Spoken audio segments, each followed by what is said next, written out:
Dollar silver. Bam! There I go. Hey. We're here. Happy Thursday. Happy Thursday. Good evening. Dollar Silver says, hi there, A-OK. Good evening, my guy. How are you doing? I'm glad to hear you enjoying your exercise. And most certainly, my exercise, my workout routines are going very, very well. Today was a rest day, but I was too eager to get it in, so I got it in. I went on ahead and went to the gym and got that good workout in, big baby. Got that good workout in. I was very happy about that. So, I see what the new hype sneaker is. I'm mad at myself. I bought a pair of sneakers on the sneaker app today with the intention of reselling them and making a little profit, but I bought the wrong shoe. That shoe went down in value the moment I bought it. I went to look to see if anybody else was trying to resell them, and they were selling it for less than they just purchased it for. I was so irritated. But I see there's a new sneaker that's coming out. Jay Morant, guess he's getting his first sneaker. I'm assuming. Look like it's gonna be something worth getting. So yeah, I think I'm gonna have to hop on that. It's a nice looking sneaker, but I want to see if I can sell it, resell it. Welcome everybody. Welcome. What up, Emily, Sabrina, 100 pineapples in the building. Hold on, I gotta find Amanda so we can make her a moderator again. I see you up in here, Steve. Christopher Hernandez. Randall. What's good with you, Peachy? I see you, big baby. Libby, Mike, Mary. What's good? I'm looking. Hey, my mods, let me know when Amanda is in here so we can make her a mod again. Lady Ari, what's good? How you doing? Joy, what's good? What's poppin'? Y'all know we waiting for that magical number before we get things rocking and rolling. We're currently at 168 live viewers. Got this little headache just like right here that just came on literally right before I started doing this live stream. What up, yum bubba gum? I like saying that, yum bubba gum. Miss Hatcher, big baby. First time live, I see you up in here. Karen 321. First time live. Welcome. FTL is what you put in the chat. When is your first time in a live stream with your boy? Y'all uploaded 2 videos over on the second channel today if y'all want to go check those out. Put a lot of work into making those videos. So if you don't mind, if you want some more of your boy. And I uploaded a Falling in Reverse reaction over on Rumble. That song, that music video, amazing. But we are here. It's time for some Mrballen. And if y'all are getting Mrballen on a Thursday night, guess what that means y'all getting on a Friday night? Yeah. Y'all getting that paranormal tomorrow. Yes, sir. We're going to do the paranormal tomorrow. If you follow me on Twitter, you'll be up to date with all this goodness.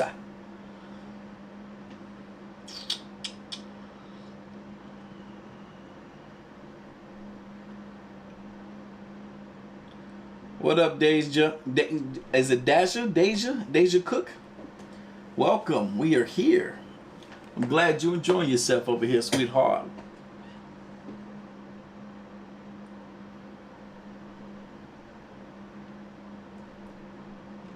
We are here. Welcome. I feel like I need to turn the brightness up on this light a bit. I feel like I'm a little dark.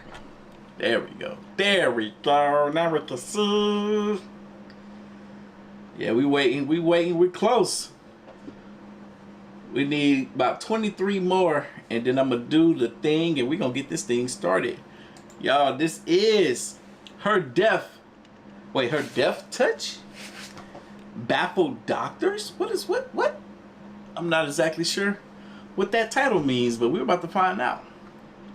Oh, alright, we got some more channel members climbing up in here. What up, Joy, Serenity, John? Is it Jamie Z? Jimmy, you know I always mess that up. What up, Key Simone? I see you up in here. We is here. We getting close. Hold on. Where we at actually? Let me go to YouTube.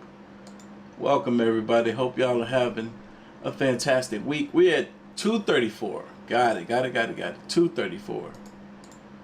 I was a little offset, but now I see.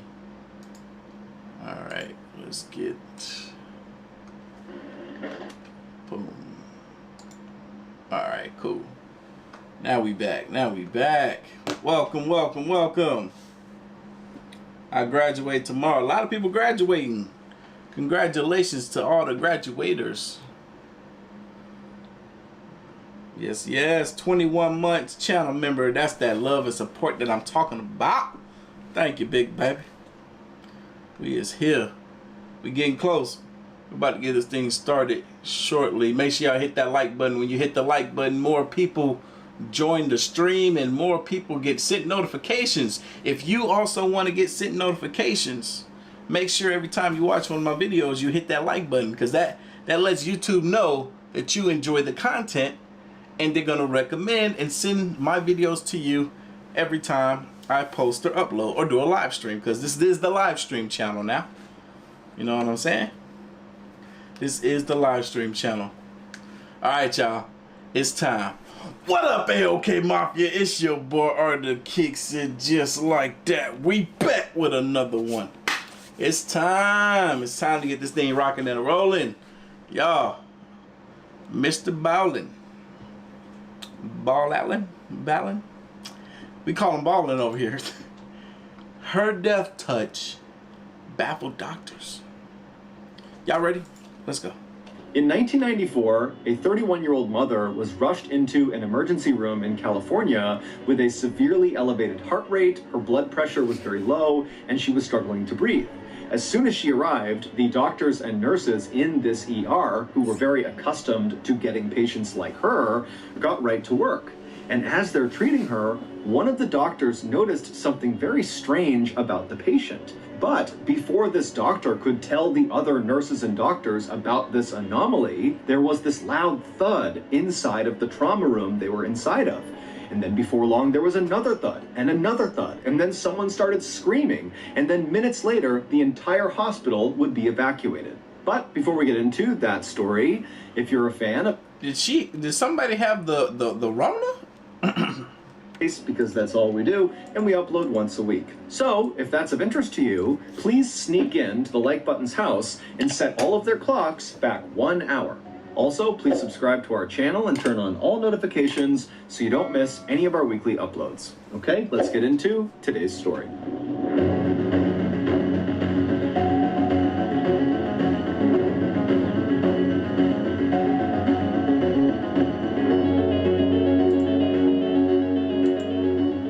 On the night of February 19th, 1994, a man in Southern California called 911 because his girlfriend was struggling to breathe. When the 911 dispatcher picked up this man's call, he was very distraught and asked them to please send an ambulance as fast as you possibly can. But despite how upset this man was on the phone, he was not actually surprised this situation was unfolding. His girlfriend, 31-year-old Gloria Ramirez, had been diagnosed with terminal cervical cancer just 6 weeks earlier, and the doctors had told her that she likely did not have much time left. And, making this even more tragic, Gloria had actually gone into the hospital a few years earlier with symptoms and signs that she likely had cancer, but the doctors missed it. Had they caught it back then, they likely could have saved her. Still, after receiving her very grim diagnosis just a few weeks earlier, Gloria had resolved to fight her cancer as best as she could. After all, she had a lot to lose. Gloria had 2 young kids. She had a boy and a girl who were 9 and 12 years old respectively. And Gloria absolutely adored them and really devoted her life to them. In the evenings, she would play with them and help them with their homework, and the whole time she'd be cracking jokes to make them laugh and smile. And then even when Gloria was not actively parenting her kids, she was always a very positive presence in their lives. She was optimistic, she was happy, she was upbeat, and oftentimes she could be found wandering around with a big smile on her face, singing a religious hymn to herself. So, when Gloria got this terrible news that she had late-stage cancer, she was obviously terrified and sad, but she was also very determined to find a way to survive because she knew her kids still needed her. Around the time Gloria was diagnosed, her doctors told her she would begin radiation treatment for her cancer at the end of February, so she had a few weeks to wait. And so during this waiting period, Gloria found herself spending a lot of time researching her disease, looking for things she could be doing on her own right now to make herself feel better, or even potentially increase the odds of her survival. So, on February 19th, when Gloria told her boyfriend that she was starting to have some issues breathing, the boyfriend didn't hesitate for a second to call 911 because he knew firsthand from living with Gloria that she was desperate to survive, and so any changes in her symptoms needed to be treated like an emergency. It was around 8 p.m. that night when the ambulance pulled up in front of Gloria's home. Paramedics climbed out, they rushed over to Gloria, they put her on a stretcher, they gave her a mask with oxygen, and then they loaded her into the back of the ambulance, and then seconds later they were flying down the road with their sirens blaring. While they sped toward the hospital in Riverside, which is a city about an hour east of Los Angeles, one of the paramedics on board the ambulance called ahead to the Riverside Hospital emergency room to talk to one of the doctors. And the doctor who answered was a 33-year-old woman named Dr. Julie Gorczynski. And she loved her job. She loved the thrill and excitement and challenge of working in a big city emergency room. And so she takes this call, the paramedics tell her that they have a patient who has terminal cancer, she's having a hard time breathing, and her heart rate is becoming very unstable to the point where if it's not controlled soon, it's going to kill her. And they told Julie they would be there in about 5 minutes. And so Julie, she hangs up the phone and immediately began preparing for receiving a critical patient, as well as getting trauma room 1 ready, which is where Gloria would be treated. Now, as bad as this situation was for Gloria, for Julie and the other nurses and doctors in this emergency room, this was kind of business as usual. They were used to receiving patients that were in very rough shape. And so as Julie and the rest of her medical team waited for this ambulance to arrive, none of them were worried that they wouldn't be able to handle this patient. They thought tonight was going to be as routine as any other night. However, they would be very, very wrong.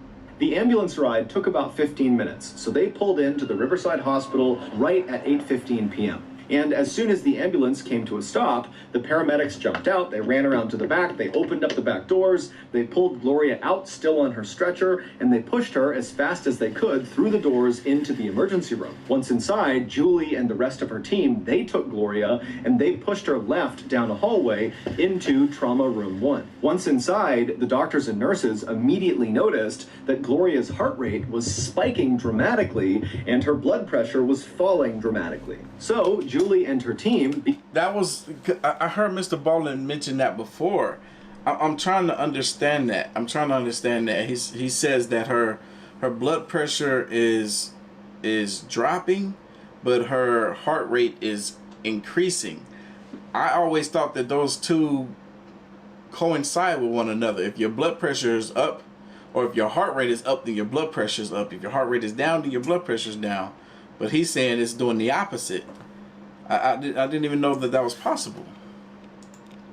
Began administering a standard set of treatments for someone in this condition. They switched Gloria's oxygen mask she had been using on the ambulance ride for a more powerful one. They gave her painkillers, sedatives, and drugs to help steady her heartbeat. And at first, the treatments seemed to be working because pretty quickly Gloria's heartbeat began to level out. However, it didn't last. Soon, Gloria's heartbeat was racing so insanely fast that all of these alarms were going off on her heartbeat monitor. Knowing they had to act quickly, Julie and her team began removing Gloria's t-shirt in order to administer electric shocks to her chest with paddles. This is a way for doctors to kind of reset a patient's heartbeat. As the nurses got the electric paddles ready, they and the rest of the medical team suddenly noticed two strange things about Gloria. The first was that Gloria seemed to be emitting this strange garlicky smell from her mouth. The second was Gloria's skin looked very greasy.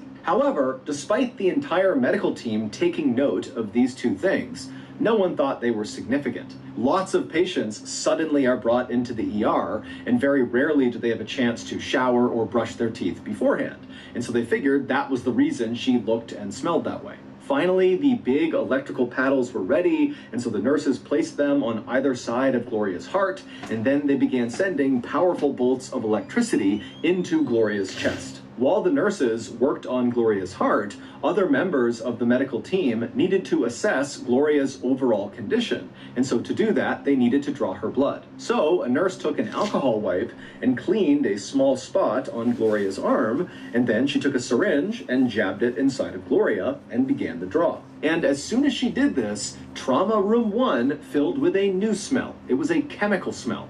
And Julie immediately noticed it, and she looked over at the nurse doing the blood draw, and she said, "I think it smells like ammonia in here." And the nurse, who was doing the blood draw, kind of scrunched her face up in disgust and nodded in agreement. The nurse finished the blood draw and then handed the blood vial to Julie. And as Julie was taking this blood vial from the nurse, she noticed the nurse looked suddenly very confused and very disoriented. Her eyes were kind of flickering and she was staring straight ahead like she didn't know where she was. And so Julie, she sees this in the nurse, and then she glances down at this blood vial in her own hand now, and she sees something she's never seen before. The blood inside this vial, Gloria's blood, was full of these small white crystals. But before Julie could tell anybody else in the room about these strange crystals in the patient's blood, the nurse who had done the blood draw went from being dazed and confused to collapsing on the ground. Luckily, another doctor had seen the nurse starting to collapse and dove out and caught her right before her head hit the ground. This collapsed nurse was very quickly placed on a stretcher and wheeled out of Trauma Room 1 so the other doctors and nurses could focus on Gloria, who was obviously dying. And so Julie, who was still just standing in the middle of this room holding this vial of blood, was wondering what the heck just happened to her colleague. And she's also looking down at these crystals thinking, I've never seen this before. What does this mean? And Brianna, thank you. You're so sweet. She says I'm her favorite YouTuber. Thank you. That warms my heart. Thank you for the donation too, baby. We in here. Y'all, what in the world is happening in this dang hospital room right now? This woman got crystals in her blood. You got nurses who are fainting and smelling the smell of ammonia. Like, how are they smelling that? I know this woman, could she have this in her blood? Could she have, what? Is it her that's causing this? What the heck? right as she was about to flag one of the other medical team members over to look at it, Julie began feeling very nauseous and her head started spinning, and then she felt like she might collapse. And so, not wanting to cause any more distractions for the main team, she quickly placed this vial of blood on a nearby tray, and then she quickly made her way out of Trauma Room 1 and sat down in a nearby chair. And as soon as she sat down, another staff member at the hospital who had not been inside of the trauma room ran over to Julie and asked her, hey, are you okay? And Julie, she looked up at the staff member and she tried to speak, but she couldn't. And then her eyes rolled back into her skull and she slumped forward and fell to the ground. And at the same moment that Julie was collapsing outside of Trauma Room 1, inside of the trauma room, there was another thud as another nurse collapsed, and then another, and then another. And before long, screams were coming out of Trauma Room 1 as people inside who had not collapsed yet. Yo, could you imagine? This would seem like something out of a horror movie. If I was a nurse or a doctor and we're working on a patient, and the next thing I know, everyone around just starts collapsing. Are looking around, seeing their colleagues just dropping like flies for no reason. And so pretty quickly, the call came out over the hospital intercom to evacuate the hospital. The only people that would stay back would be a skeleton crew of doctors and nurses and Gloria, because they felt like moving Gloria outside right now would likely kill her. We need to save her right now. Outside the hospital, the parking lot very quickly filled up with doctors and nurses and other sick people on stretchers. People were screaming and crying, sirens were blaring, and the medical staff that was still healthy was running all over the place looking for supplies to help treat their coworkers. Meanwhile, back inside of Trauma Room 1, things for Gloria only seemed to be getting worse. The 4 doctors and nurses who had stayed back continued to administer more drugs, more shocks to her chest, more oxygen, but no matter what they did, her blood pressure continued to fall and her heartbeat became fainter and fainter and fainter. Finally, at 8:50 p.m., roughly 35 minutes after Gloria had first been wheeled into the emergency room, she died. In that 35-minute window, 23 of Riverside Hospital staff had either collapsed or become very sick and then collapsed, and many of them had to be hospitalized. Wait a minute. This is crazy. This is insane to me. Like, for one, I was hoping that she wouldn't die because she's leaving behind, what, a 9 and 12-year-old, if I remember correctly? And I was like, them kids need their mother. They gotta have their mother. Hopefully she makes it through this. But she didn't. And like, what, 23 other hospital employees ended up getting sick, getting ill to the point where majority of them collapsed themselves? Wow. Oh, John Miller, most certainly I know this. I have definitely been doing a lot of moisturizing to my skin because my skin was getting extremely dry. But you guys, I'm so happy to say that today I checked my blood sugar and it was the lowest that it has been since I've been on this journey of recovering and getting better. It read 129. Wow. Remember, I was at 500 at one point. 129 is a blessing. I'm working hard, you guys. I'm working hard to get back in good shape and in good health. But the most affected person by far was Julie. She was in such bad shape by the time she made it out to the parking lot that she was actually put on an ambulance from her hospital and driven to another hospital where she was admitted to their intensive care unit. What? And there, a nurse drew her blood, and in it were little white crystals, just like in Gloria's blood. At 11 p.m. on the same night all this craziness happened, a hazardous materials team dressed in full hazmat suits entered the Riverside Hospital to look for a chemical leak, because that was the running theory that some sort of leak had happened in the hospital, it had made its way into trauma room 1, and that's what had caused everyone to collapse and get sick. But despite an extensive search, the hazmat team did not find any leaks. Stumped, authorities decided to just be extra careful around this hospital and around Gloria's body until they figured out what had happened. Right. Because the fear was there was some sort of unknown or hidden toxin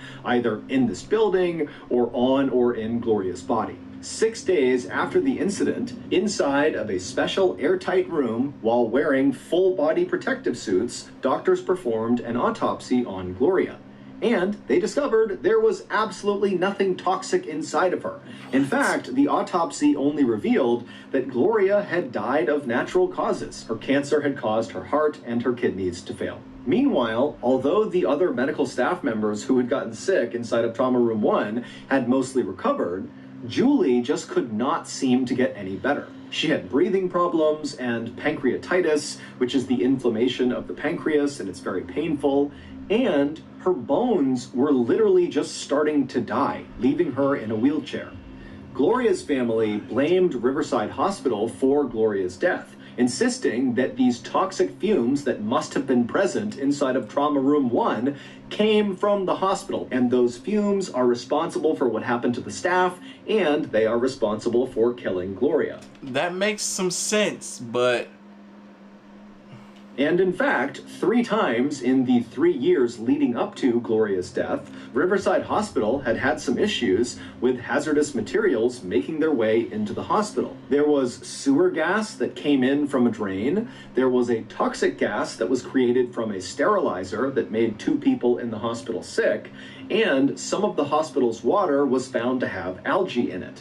But the hospital said they checked their hospital, there was no leak, we did not cause whatever toxic fumes were inside of Trauma Room 1, and so we are not responsible for what happened to our staff or what happened to Gloria. Riverside Hospital would be searched again and again for some sort of leak. Also, Gloria's home would be searched for toxic gases, and Gloria would be autopsied 2 additional times.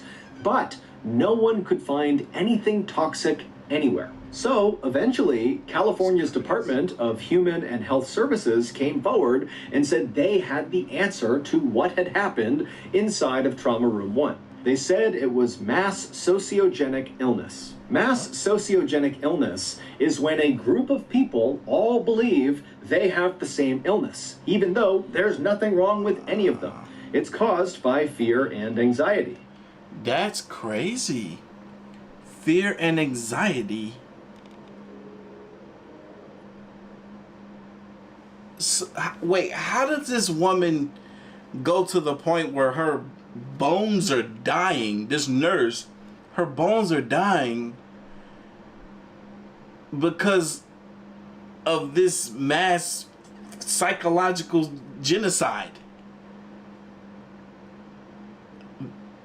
It's so crazy. It goes back to something that I learned back in like 2016 when I was studying self-development, and I was listening to Bob Proctor, and he was saying that your mind can cause disease within your body, from cancer to tumors to just about any type of illness that the physical human body is capable of producing can be caused by the mind.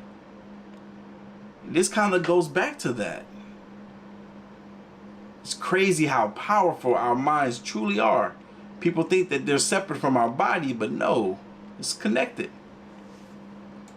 Basically, the state of California was saying that Julie and the other 22 staff members who had gotten sick and collapsed had just pretended. They were making it up. As for Gloria, they said she just died from her cancer. Now, of course, this explanation made a lot of people unhappy, like Gloria's family, and of course Julie, whose medical problems were very well documented. She couldn't walk anymore because her bones were literally dying. Right. And so, Gloria's family and Julie said, you know what, we think the hospital is covering something up, and we are going to sue. But before they did, an obscure lab located just outside of San Francisco, California, it was called the Forensic Science Center, was called in to do yet another investigation into what happened inside of Riverside Hospital. And what these scientists found would make history. Here is what they discovered. After Gloria was diagnosed with cancer, she began researching not only her disease, but also alternative treatments that she could do on her own before she began her radiation treatment at the end of February. And according to the scientists of Forensic Science Center, Gloria must have begun using a well-known controversial home remedy to help with her pain. It was called dimethyl sulfoxide, or DMSO for short. In the 1960s, DMSO was prescribed to treat pain and anxiety, but as it became more popular, it was discovered that it could cause eye damage, and so the government said, you can't use this anymore. But even though DMSO was no longer available as a medicine, it was still being sold in gel form inside of hardware stores as a heavy-duty degreaser. And it was this type of DMSO, the gel form, that Gloria had begun rubbing all over her skin, head to toe. This was the reason when she arrived in the emergency room, her skin looked greasy because she was literally covered head to toe in this gel. It was also why her breath smelled like garlic, because after DMSO is absorbed into your bloodstream, you emit a sort of garlicky smell both through your pores and out of your mouth. But the discovery that Gloria had been using DMSO did not account for why all these people in the hospital began collapsing and falling ill when they were around her. It turned out on the night that Gloria's boyfriend called 911 because Gloria was suffering from breathing problems, Gloria was also suffering from another medical issue, but it was so minor, the boyfriend didn't think to bring it up to the 911 dispatcher or to the paramedics when they arrived. And this secret medical condition that Gloria had was a urinary tract infection, which is an infection in any part of the urinary system. These are very common and usually very easy to treat. But what nobody realized was that because Gloria had this infection, her body was not flushing out the DMSO chemicals that had seeped inside of it from all this gel on her skin. Still, even very large amounts of DMSO chemicals inside of your body or on your skin is not enough to cause any harm to you or people around you. The danger started when the EMTs in the ambulance put that oxygen mask on Gloria's face as they transported her to the hospital. Suddenly, there was this new chemical being introduced into Gloria's body, oxygen. And the scientists from the Forensic Science Center said this new chemical, oxygen, began interacting with the DMSO chemicals trapped inside of Gloria's body, and together they formed a new chemical. Now, Yo, this is so crazy. And the fact that they figured this out? I wonder if they were like, okay, she was a cancer patient. Let's think, was there something she could have been doing to figure out what she could have done, you know, outside of radiation to kind of ease her pain and to give herself some comfort and even potentially cure herself for cancer? Did they think that that's like, did they think that that's the process that she went through? Or did her boyfriend or whoever the guy was tell them that she was using the DMSO? Because it doesn't seem like that based on, you know, the way the story is going, that the guy, the lover, told them that she was using DMSO. It seemed as though they figured it out. They're like, man, she had to have been doing something on her own. And then for them to figure out or to know, because it would take scientists to know that oxygen combined with DMSO would create this new chemical that made her emit toxins. How could they? That's weird though, because when they did the autopsy, they shouldn't have been able to discover that there were some toxins there. If oxygen mixed with the DMSO created a new chemical. I'm glad they figured it out though.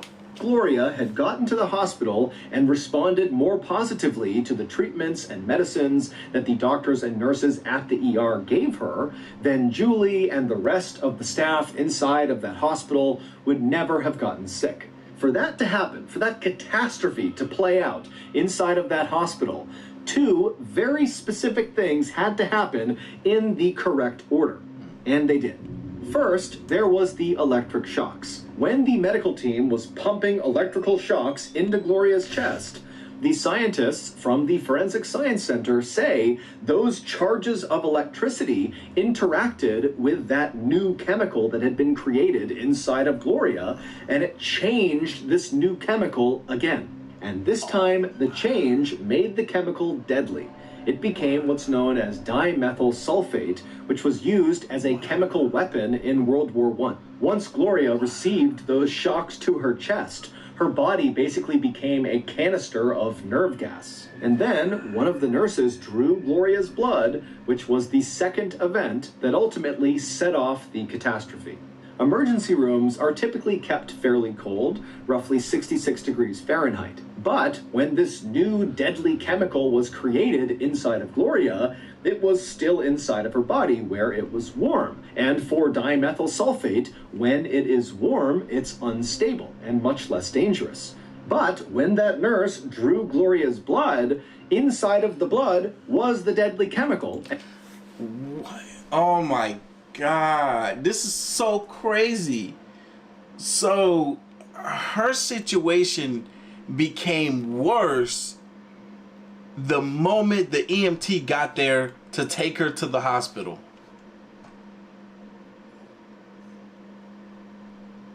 Oh, this is crazy. Hold on right quick.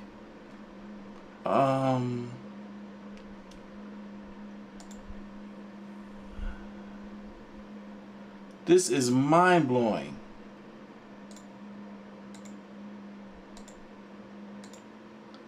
I'm sorry, Steve. I did this super late.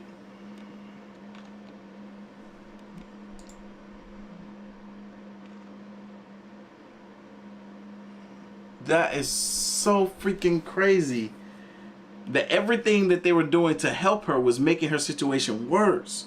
I wonder if the patient was experiencing and feeling all of what was happening to her from the DMCO or DOMs, whatever it's called, combined with the oxygen that they were giving her, and I wonder how that was making her feel. on top of the getting the the electric shocks to her chest, and now this chemical is creating this toxin within her. Like, gosh, this is so crazy that this happened. They should have made a movie.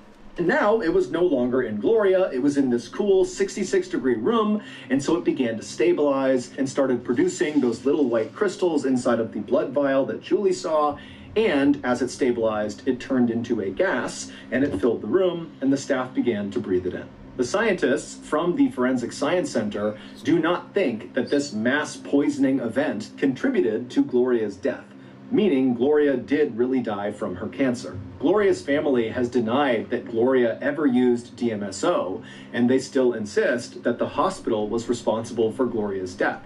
The hospital would ultimately pay $800,000 in settlement money to Gloria's family, but the hospital would never admit that they did anything wrong. Julie's lawsuit against the hospital was ultimately dismissed, and her bones never really recovered from the damage that was done to them, despite 8 surgeries to try to fix them. However, Julie would eventually go back to being a practicing doctor at another hospital, and she has said the ordeal she went through inside of Trauma Room 1 at Riverside Hospital actually made her a better doctor.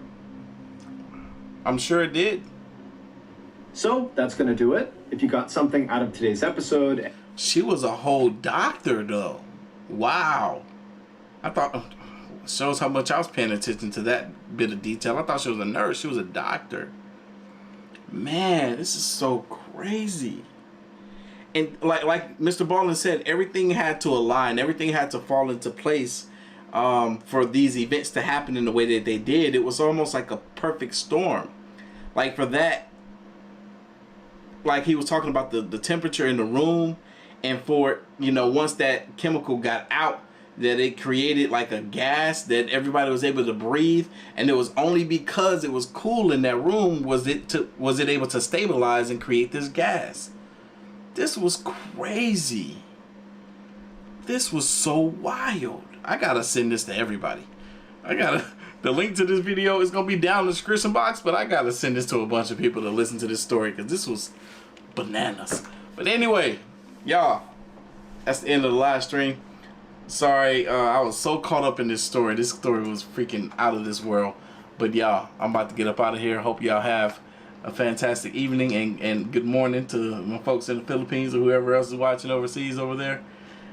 And yeah, I'm going to catch y'all in the next one. We're going to see y'all tomorrow for the paranormal live stream. Y'all be safe. Wow. It's crazy. This is crazy.